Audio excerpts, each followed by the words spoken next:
라디오 문학관 세계 단편 소설 50선 알베르 까미 원작의 손님 3부작 첫 번째 시간입니다.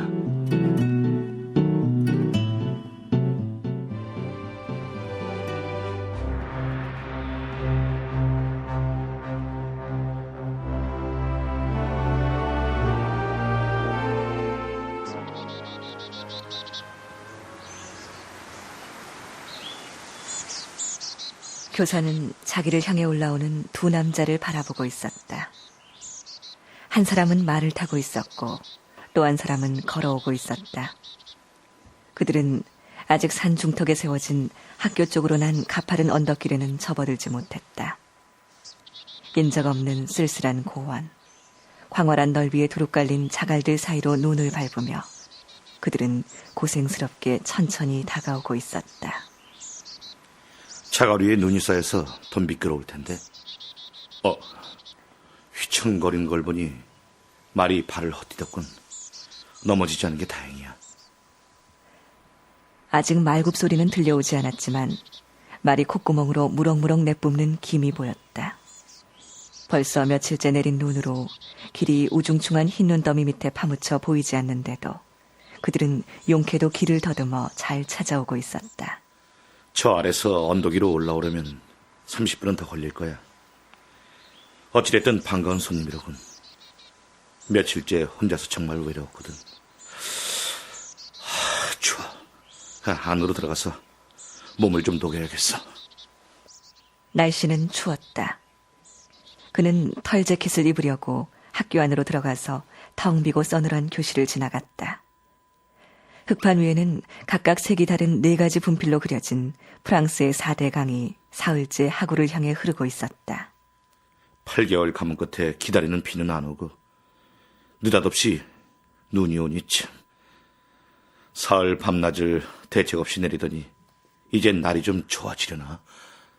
그래서 고원지대 여기저기에 흩어진 마을에 사는 20여 명의 학생들은 학교에 오지도 못하고 날씨가 좋아지기만을 기다릴 수밖에 없었다. 다리는 자신이 거처하는 하나의 방에만 불을 피웠다. 교실 옆에 붙어 있고 또한 동쪽 고원을 향해 나 있는 방이었다. 교실 유리창과 마찬가지로 남쪽으로 난 창도 하나 더 있었다. 그 창에서 보면 학교는 고원의 남쪽으로 내뻗기 시작한 기슭에서 몇 킬로나 떨어진 곳에 있었다. 맑은 날이면 그 창문을 통해 황무지를 거느리고 여러 골짜기를 이룬 보랏빛 산봉우리들이 내다보였다. 거기가 사막이 시작되는 관문이었던 것이다.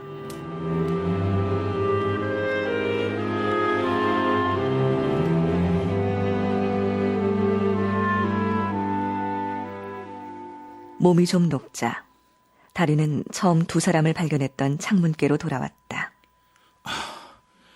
이제 보이지 않는군. 두 사람이 가파른 언덕길로 들어선 게. 하늘의 어두운 빛이 좀 엷어진 것 같군. 간밤에 눈이 그친 탓이다. 아침은 음산한 빛 위로 밝아왔고 구름이 걷히자 빛은 어렴풋이나마 생기를 띠었다. 오후 2시나 돼서야 비로소 낮이 시작되는 느낌이었다.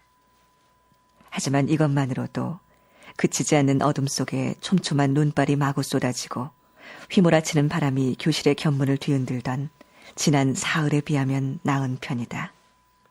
정말 끔찍한 시간이었어. 사흘 내내 꼼짝 못하고 방 안에 틀어박혀 있어야 한다는 건 쉽지 않은 일이야. 그때 밖으로 나오는 일이라고는 닭을 돌보거나 석탄을 가지러 갈 때뿐이었다. 그래도 눈보라가 몰아치기 이틀 전에 보고품을 받아서 천만 다행이지 뭐야. 북쪽으로 제일 가까운 타지드 마을에서 보급품을 싣고 오는 소형 트럭은 48시간 후에 다시 오기로 되어 있었다. 하기야 작은 골방에 잔뜩 쌓인 밀부대가 있으므로 이 고립 상태를 감당해 나가기에 충분했다. 이 밀보리는 가뭄으로 피해를 입은 세대의 학생들에게 배급하도록 정부에서 예비로 보내온 식량이었다. 너나 할 것 없이 모두 가난하게 살고 있으니 이곳 사람들 모두가 가뭄 피해를 입었다고 해도 심한 말이 아니지. 매일 다리는 아이들에게 그날그날의 할당량을 나누어 주었다. 학교에 오지 못한 동안 식량을 받아가지 못했으니 식량이 떨어져서 굶고 있을지도 모르겠어. 오늘 저녁이라도 누구네 아버지나 형이 식량을 받으러 찾아올지도 모르지. 그러면 그는 곡식을 공급해 줄 것이다. 그리고 다음해 수확으로 갚으면 되는 것이다. 그나마 밀을 실은 배가 프랑스에 도착하고 있으니 가장 힘든 고비는 넘겼다고 할 수 있지. 참혹한 가난이며 이글거리는 햇볕 아래 누더기를 걸치고 헤매는 유령 같은 사람들 무리며 날이 가고 달이 갈수록 점점 더 까맣게 타들어가는 고원지대, 문자 그대로 불더위에 볶여 말라붙은 땅, 발로 밟으면 먼지처럼 되어 바스러지는 자갈, 이 모든 비참함을 어떻게 잊어버릴 수 있단 말인가. 그리하여 양들은 수천 마리씩 떼죽음을 하고 사람들도 여기저기서 몇몇이 숨을 거두었다. 이와 같은 참상을 눈앞에 두고 보자니 외떨어진 이 학교에서 거의 수도사처럼 파묻혀서 얼마 안 되는 살림과 이 고된 생활에 만족하면서 살고 있는 그는 스스로가 마치 왕이라도 되는 듯이 여겨졌다. 내 손으로 회칠해서 단장한 벽과 좁고 긴 의자, 그리고 하얀 나무 선반과 우물도 있고 물과 양식은 매주 공급받고 있지. 나라고 넉넉한 형편은 아니지만 그래도 걱정 근심 없이 살고 있으니 왕도 부럽지 않아. 그런데 벼랑간 아무 예고도 없이 비가 내리는 과도기를 거칠 겨를도 없이 눈이 쏟아졌다. 이 고장은 본래 이렇듯 살기 어려운 곳인데 그곳에 사는 인간들끼리의 문제 또한 간단치는 않았다. 그러나 다리는 여기서 태어났다. 그래서 어디든 이곳이 아닌 다른 곳에 가면 그는 유배지에 있는 듯한 느낌에 사로잡혔다.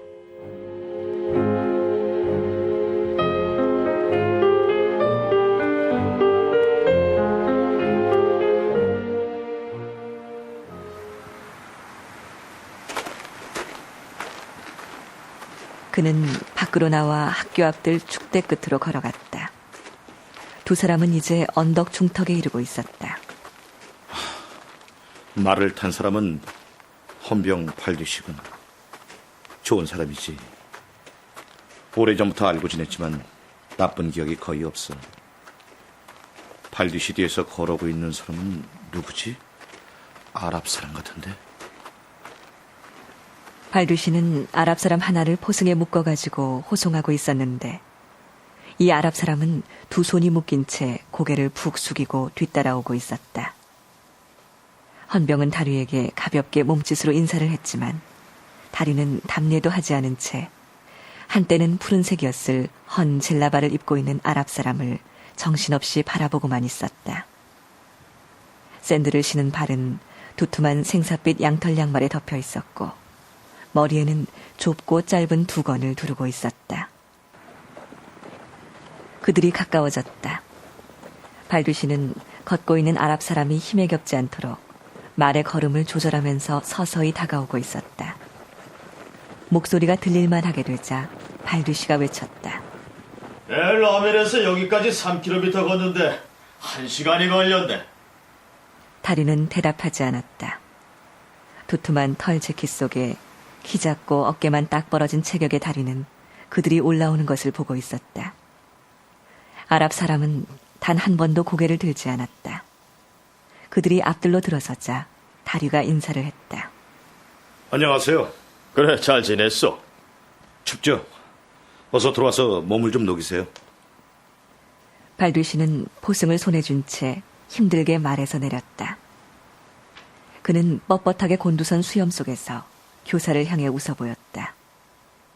볕에 벌겋게 익은 이마 아래 움푹 파인 작고 어두운 두 눈과 가장자리에 주름이 많은 입이 주의 깊고 찬찬한 사람이라는 인상을 주었다.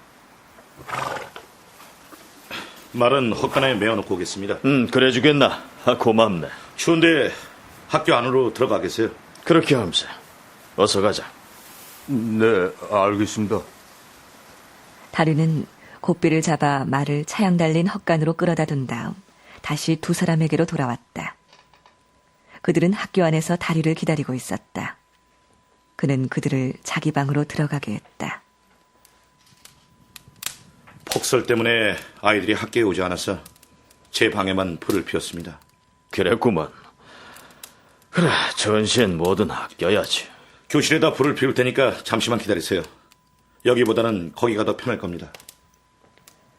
다리가 다시 자기 방으로 들어와 보니 발두시는 장의자에 앉아 있었다. 그가 포승을 좀 늦춰주었는지 아랍 사람은 화로 옆에 웅크리고 있었다. 손은 여전히 묶인 채, 그리고 두건은 이제 좀 뒤로 젖힌 채 창 쪽을 바라보고 있었다. 저자는 어떤 사람일까? 내 눈엔 우선 팽팽하고 매끄러워 거의 흑인처럼 보이는 큼직한 입술밖에는 들어오지 않는군. 그러나 코는 우뚝하고 두 눈은 어둡게 이글거렸다. 두건이 뒤로 젖혀지자 고집스러워 보이는 이마가 드러났고 살결이 볕에 탔으나 추위로 빛이 흐려진 얼굴에는 불안과 반항이 동시에 어려 있었다. 아랍 사람이 그에게 얼굴을 돌리면서 눈을 빤히 쳐다보자 다리는 그 표정에 놀랐다. 저 옆방으로 가시죠. 바카차를 끓여드릴 테니. 고맙소. 근데 이게 무슨 고역이람. 어서 은퇴를 해야지 원. 그리고 발두시는 아랍어로 죄수에게 말했다. 너도 이쪽으로 와. 예. 아랍 사람은 일어섰다. 그리고 묶인 두 손목을 앞으로 내밀며 천천히 교실로 들어갔다. 다리는 차와 함께 의자를 하나 가져왔다. 그러나 발두시는 벌써 맨 앞에 학생 책상에 걸터 앉아 있었고 아랍 사람은 사무용 책상과 창 사이에 있는 난로를 마주하고 교단에 몸을 의지한 채 웅크리고 있었다. 찻잔을 죄수에게 내밀려다가 다리는 손이 묶여있는 것을 보고 머뭇거렸다. 이 손은 풀어도 되겠죠? 뭐. 아이, 그럼. 데리고 오느라고 그런 거니까 풀어줘야지 뭐. 다리가 잔을 바닥에 놓고 아랍 사람 곁에 무릎을 꿇고 앉아서 포승을 풀기 시작했다. 아랍 사람은 입을 다문 채 이글거리는 눈으로 그가 하는 것을 보고 있었다. 손이 풀리자 부은 손목을 마주 비비더니 찻잔을 들고는 뜨거운 차를 조금씩 다급하게 들이켰다. 다리가 물었다. 그런데 이러고 어딜 가시는 거예요? 어딜 가긴 이 사람아. 여기에 온 거야. 그래요? 정말 괴상한 학생들이로군요. 그래, 여기서 주무실 작정인가요? 뭐 아니야. 난 내일 라메르로 돌아가네. 그럼 이 사람은요? 자네가 이 친구를 탱기에 넘겨주게 합동수사반에서 그를 기다리고 있으니까. 발두시는 다리를 바라보며 다정스럽게 웃어 보였다. 네. 대체 그게 무슨 말씀이세요? 날 놀리는 거죠? 이게 아니야, 이 사람아. 이건 명령일세. 아니, 명령이라고요? 내가 무슨... 다리는 머뭇거렸다. 그는 늙은 코르시카 사람의 기분을 상하게 하고 싶진 않았다. 명령이라지만 어쨌든 그런 건 내가 할 일이 아니죠. 할 일이 아니라니. 그게 무슨 말인가? 전시에는 무슨 일이든 다 해야 하는 걸세. 그렇다면 선전포고를 기다렸다가 하죠. 좋아. 하지만 명령은 떨어졌네. 그것이 또 자네에게도 관계가 있는 일일세. 세상이 시끄러운 것 같다. 모자나 반란이 일어날 거라는 말이 있어. 어떻게 보면 우리는 동원당한 셈이지. 하지만 저는... 다리는 여전히 고집스런 표정이었다. 여보게 이 사람아. 난 자네를 좋아하네만 이해해줘야겠네. 헌병은 모두 12뿐인데 엘라멜에서 작은 도만한 지역을 순찰해야 한단 말이야. 그래서 난 돌아갈 수밖에 없다. 그래도 이건... 어쨌든 난 자네에게 이 녀석을 맡기고 지체 없이 돌아오라는 명령을 받았네.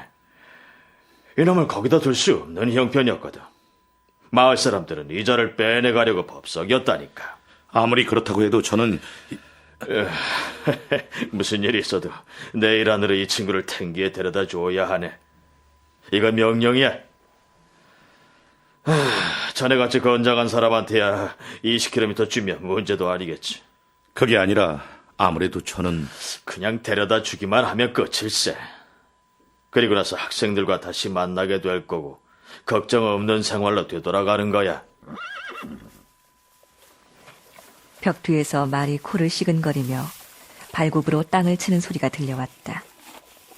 다리는 창밖을 내다보았다. 하늘은 이제 완전히 개어 햇빛이 눈 덮인 고원 위에 넓게 퍼져가고 있다. 눈이 다 녹으면 다시금 태양이 이글거릴 거고 또다시 이 돌밭을 불태우리라. 여러 날을 두고 까딱도 않고 있는 하늘이 인적이라곤 찾아볼 수 없는 이 외로운 고원 위에 그 메마른 빛을 퍼부으리라. 발뒤시 쪽을 돌아보면서 다리가 말했다. 헌데 이 사람이 무슨 일을 저질렀나요? 그러고는 미처 헌병이 입을 열기도 전에 물었다. 프랑스 말을 합니까? 나니 한마디도 못해. 벌써 한 달 동안이나 수배를 받았는데 마을 사람들이 숨겨주고 있었네. 사촌을 죽인 놈일세. 사촌을 죽였다고요? 살인을 했다는 말이군요. 우리한텐 적대적인가요? 어이 뭐 그런 것 같지는 않네만 어디 알 수가 있어야지. 사람은 왜 죽였대요? 글쎄 집안 싸움인 것 같다군. 한쪽에서 양식을 구워가고 갚지 않았나 봐. 근데 분명치가 않아. 하여간 간단히 말해서 사촌을 낫으로 찔러 죽였단 말이야. 그거 있잖아. 마치 양을 잡을 때와 같이 확. 발뒤시는 자기 목을 칼로 긋는 신용을 했다. 아랍 사람은 신경이 쓰이는지 불안스러운 표정으로 그들을 바라보고 있었다.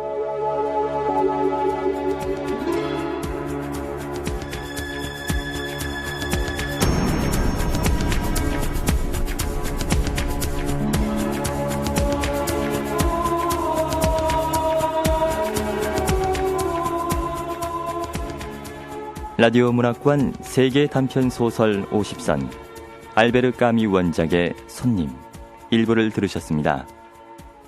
알베르 까미를 말할 때 흔히 부조리의 철학에 대해 얘기하게 되는데요. 부조리의 철학이라는 것은 무엇인지, 그리고 그의 작품 세계에는 어떤 특징이 있는지 건국대 불문학과 김동윤 교수님의 도움 말씀을 듣겠습니다. 1957년 노벨문학상을 수상한 알베르 까미의 부조리를 우리가 이해한다는 것은 쉽지 않습니다. 까미의 부조리라는 말은 우선 이치에 어긋난다, 합리적이지 못하다라는 일반적인 의미의 이상을 지니고 있습니다. 왜 사는가, 삶의 의미는 무엇인가라는 실존적인 문제와 깊이 연결되어 있죠. 까미는 무신론자였고 삶을 매우 사랑한 사람이었습니다. 그는 인간의 행복은 추상적인 것이 아니라 감각적인 세계, 즉 우리가 사는 세상에서만 가능하다고 믿었습니다. 그런데 인간은 언젠가 죽음을 맞이해야 됩니다. 죽음이 모든 것을 없애버린다면 삶의 의미와 가치는 어디에 있는 겁니까? 예를 하나 들겠습니다. 오늘날 까미는 공중전화 부스에서 누군가 열심히 통화하는 모습을 목격합니다. 열심히 제스처를 하면서 통화하는 모습은 매우 우스꽝스러웠죠. 그리고 그가 왜 사는가라는 질문을 던집니다. 인간을 둘러싼 세상은 마냥 낯설고 무겁게 침묵하고 있습니다. 인간의 의식은 그것을 매우 뚜렷하게 의식하고 있습니다. 부조리한 감정이 바로 여기에서 나타나는 거죠. 까미는 또한 이 세상과 인간을 둘러싼 세계가 인간에게 우호적이지 않다는 점을 주목하였습니다. 인간은 일종의 감옥에 갇혀있는 셈이죠. 때문에 인간은 삶을 짓밟고 자유를 억압하는 모든 것에 대해서 저항하고 싸워나가야 됩니다. 이 모순된 상황을 분명히 인식하는 것이 바로 부조리의 감정입니다. 한 예로 이방인의 주인공 메르스는 죽기 바로 전에 자신에게 무관심했던 이 세상과 대화합을 하고 행복에 젖어듭니다. 별로 가득 찬 이 밤을 보면서 나는 처음으로 세상의 부드러운 관심에 나를 열기 시작하였다. 이렇게 말합니다. 삶의 마지막 순간에 세상과 자연과 우주를 온몸으로 받아들이면서 부조리한 감정을 극복한 겁니다.